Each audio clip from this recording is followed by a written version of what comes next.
Conclusion. I've given you the inside scoop on the amazing opportunities Facebook chatbot marketing presents. Now is not the time to give in to analysis paralysis. I'm sure this has happened to you because it happens to a lot of people. Analysis paralysis is when you basically refuse to make a decision because you feel that you need to get all the information you need regarding a particular choice. What you're doing is you're simply just buying time. You're just basically covering for your reluctance. Sadly, there is no one piece of information that would finally and fully resolve all issues of risk. Anything worth doing in this life carries a risk. There's no such thing as a guaranteed slam dunk. You can minimize your risk and manage it through insurance as well as with adequate research and diligence, but research can only go so far.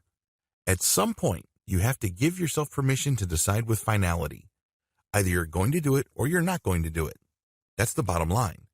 To paraphrase Yoda from Star Wars, you either do or you don't.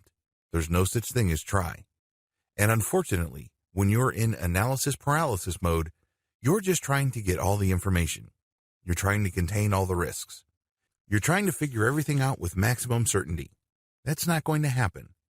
You have to decide whether you're going to do this. And if you do decide to do it, go all the way. I'm not talking about spending thousands of dollars on custom chatbots, but go all the way in terms of knowing what you need to know, optimizing your results, and eventually getting the results that you're looking for. I wish you nothing but the greatest success with Facebook Messenger chatbot marketing.